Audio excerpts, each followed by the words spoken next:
Love is from God, so that is the source of love. So whenever I think about love, I think about how the only way that any of us can ever experience love or know what the true love is from God. For me, I think it's more of a sacrifice thing. I think it's like whenever you kind of just put your life down and you kind of stop worrying about yourself um, and you focus completely on the other person's well-being. I think that to me is a very simple and applicable definition of love to me. Just selflessness and humility in that selflessness. Which is the kind of love that God has for us. So Right. So it kind of correlates. It's all and correlated. matches. Um, in my opinion, a person cannot be hurt by love because love is the absence of hurt or Yeah. pain or suffering or sadness. Mhm. So I have definitely, though, been hurt by people who have exhibited a lack of love. In our relationship, we've been hurt by each other whenever we exhibit a lack of love towards Yeah. one another, or a selfish love, so a Mhm. love for ourselves more than the other person. So no, I have not been hurt by love. I don't think that anyone can be hurt by love because love is good, and the Yeah. absence of love is evil. Yeah. Have I ever been in love? That definition again is packed. You know, there is a lot going on in that definition, but I think in this particular context, in the context of Christine and Alex, um, like I knew, I knew that I was in love, if you will. Once there was that sense of acceptance, of unity, despite how much of a insecure, messy person I am. You know, so it's like while I'm revealing all these things to her, she kind of comes and just affirms me and tells me, "Hey, look, like you're still uh, beautifully and wonderfully made, and you still have a purpose."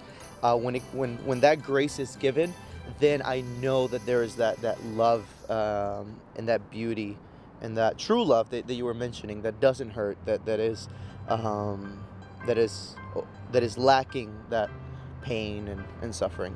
So we can both answer that. How has love changed my life? I think it's brought color to my life. You know, it's um, you begin to see things as they truly are. There is cohesiveness towards life.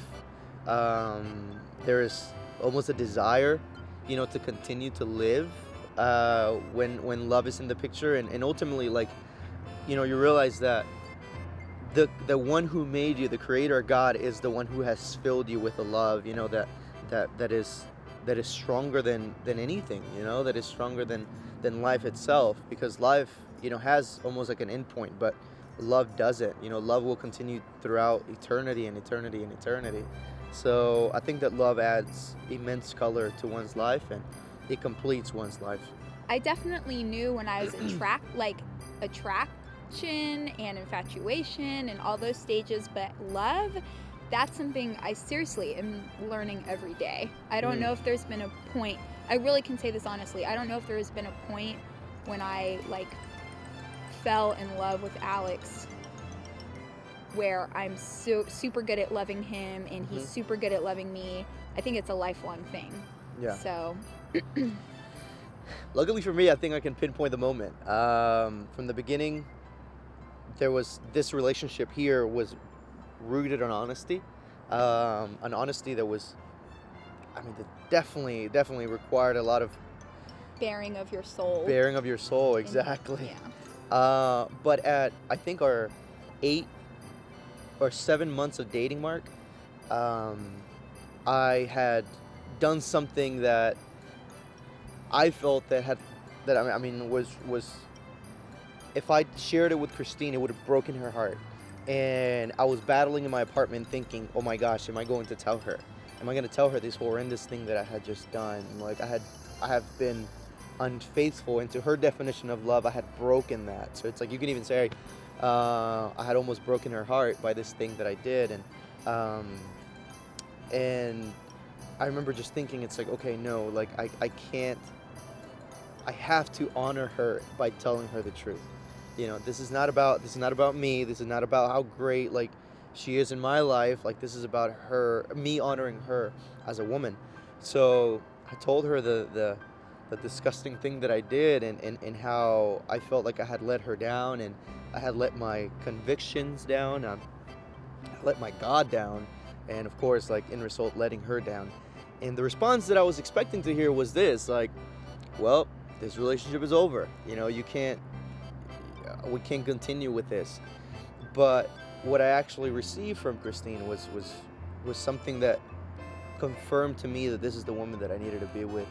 And her response was, you're forgiven, you're great, not because your actions are great, but because the God that you love and the God that you worship is great. So that affirmation just let me know that it's like, no, this is the woman that I need to be with. And then that's when I started putting a little more money in the savings account to buy the ring, and that's when I needed to kind of. That's what happened. Okay. Yeah. That's what it was. That's when I knew that she was the woman that I wanted to marry.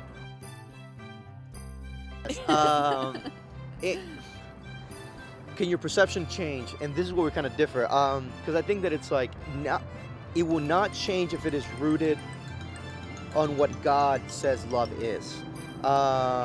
Because it's like, if I base my idea of love on something that is temporary, then my definition will be temporary. Okay, being honest, who has formed my true definition of love has been whenever I actually look at God and how he defines love through his son Jesus. But whenever I get swayed, it's definitely the movies. It's all those romantic movies and books and fairy tales.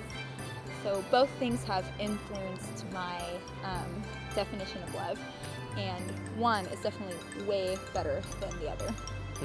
Good point. Yeah, for me, growing up, rap music was my definition of love.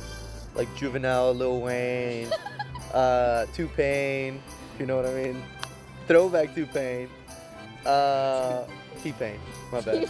T-Pain, right? That's the guy Do you with the mean braids. Tupac? The guy who's no. Okay. T-Pain, the guy that's in love with the stripper. So rappers and rap music was what was influencing my ideals of love and my definition of love growing up. But it wasn't. I mean, I was living that out, right? Like it's like what rappers were saying that love that love is. That's what I was. That's what I was doing, and that's what I was acting upon.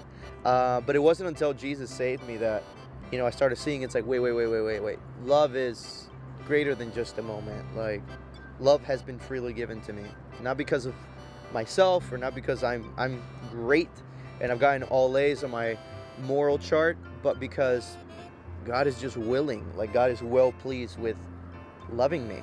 Like, it wasn't until that was the case where love began to be redefined and strengthened.